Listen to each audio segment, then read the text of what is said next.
So, yo, what's up, people? It's Meg this side, and you're watching Jay with Aage. So, welcome back to the another update video. And आज के इस video में मैं अपना syllabus update बताने वाला हूँ एंड मेरा प्रैक्टिस का क्या स्ट्रैटेजी है एंड मैं क्या करने वाला हूँ एंड रिगार्डिंग मंजिल भी बात करूँगा। ठीक है, तो मैं ट्राई करूँगा कि छोटी से छोटी वीडियो रखूँ, थोड़ी लंबी हो जाए तो स्पीड में देख लेना। एंड मैं ये वीडियो भाई वो कर रहा हूँ भाई, क्या बोलते हैं उसको, फिर से रीटेक करके बना रहा हूँ, नहीं पता क्यों, बट ठीक है। तो देखो किस में दिखाऊँ, इसमें दिखाता हूँ। ठीक है, तो देखो पहले ट्वेल्थ का बता देता हूँ, फिर मैं इलेवंथ का बताऊँगा। तो मैं ट्वेल्थ में अगर फिज़िक्स की बात करूँ तो मेरा वेव ऑप्टिक्स आज ही ख़त्म हुआ है, मॉडर्न फिज़िक्स चालू हो चुका है मेरा, मॉडर्न फिज़िक्स कर रहा हूँ एंड सेमीकंडक्टर कर रहा हूँ, जो कि मे बी इस महीने ख़त्म हो जाएगा बैच के साथ ही।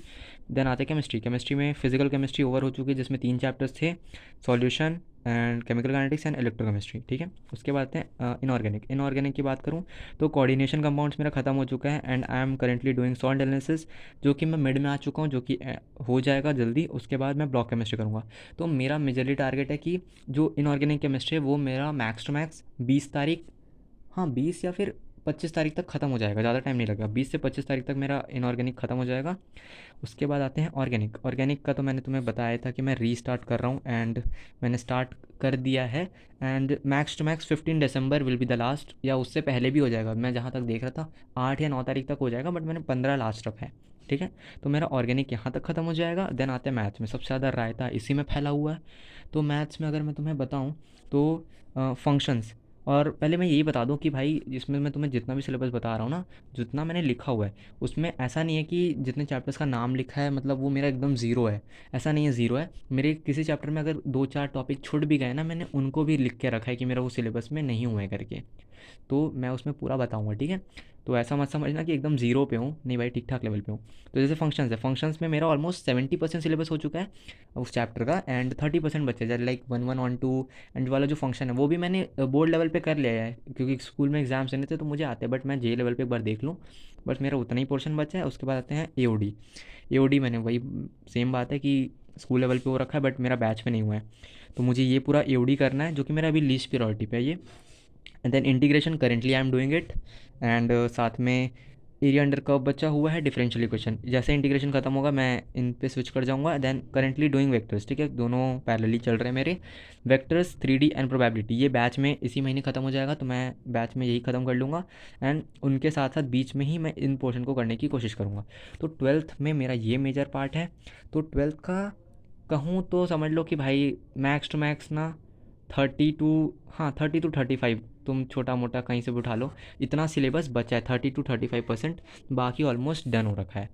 ठीक है, जो कि मैं ट्राई करूँगा कि दिसंबर एंड तक, इस महीने मेरे को कुछ भी करके ट्वेल्थ ख़त्म करनी है, क्योंकि मेरे को अगले महीने प्री बोर्ड्स देना है, मैं फंसना नहीं चाहता। अगर मैं अगले महीने 11th करूँगा बात अलग होती है, बट ट्वेल्थ इस महीने एंड हो जाएगा। अब आते हैं 11th पे, सबसे ज़्यादा सवाल यहीं उठता है। तो मैं पहले बता दूँ, 11th मेरी ना पूरी उड़ी हुई है ना मेरी पूरी अच्छी है, मैं बीच का बंदर हूँ, मैं बीच में हलाल हो रहा हूँ।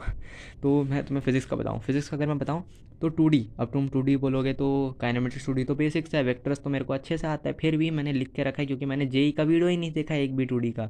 मैंने जेई लेवल पे नहीं किया, बट मैंने बोर्ड्स लेवल पे इतना अच्छा किया कि मेरे को ज़रूरत ही नहीं है लगता है अब। तो मैं सोच रहा हूँ उसका कुछ वन शॉट वगैरह नहीं देखूँगा, सिर्फ रिवाइज करूँगा, ख़त्म करूँगा।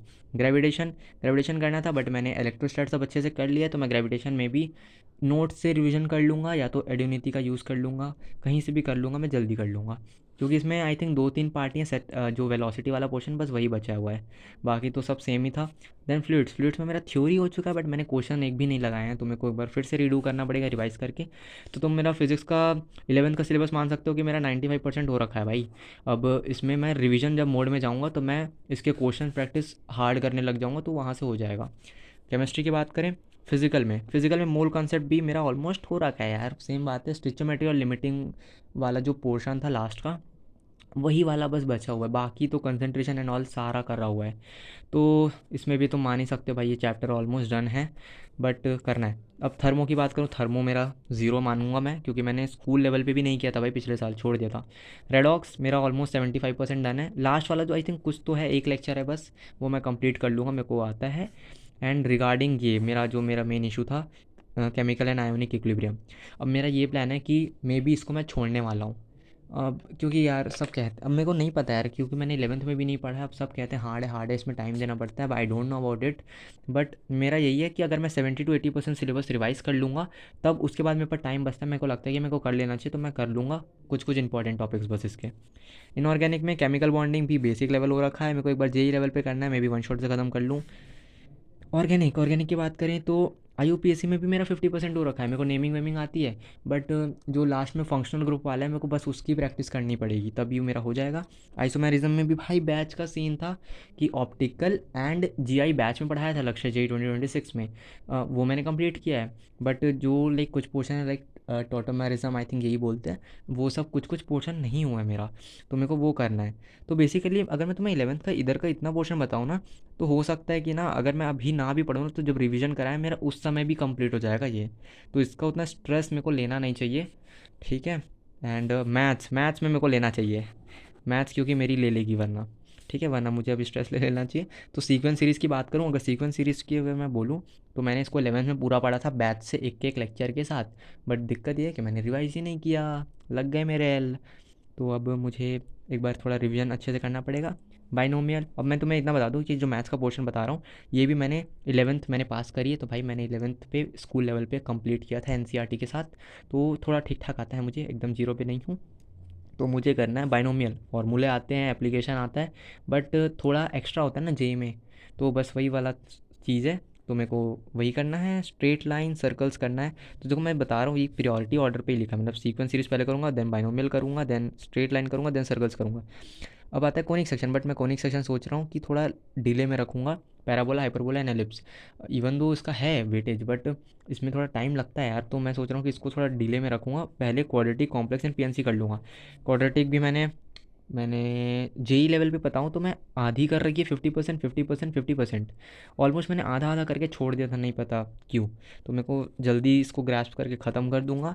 एंड जो कॉनिक सेक्शन है ये मेरा ज़ीरो है भाई, क्योंकि स्कूल के टाइम पे भी मैंने लास्ट मोमेंट में किया था, तो मैंने उतने अच्छे से किया नहीं है। तो मेरे को इतना जो आता है मैंने ये पहले संभालना है, उसके बाद मैं इस पे जाना है। तो मेरा ये ओवरऑल है। तो अगर मैं तुम्हें ओवरऑल सिलेबस बताऊँ ना, तो समझ लो भाई मेरा अभी 70% सिलेबस हो रखा है।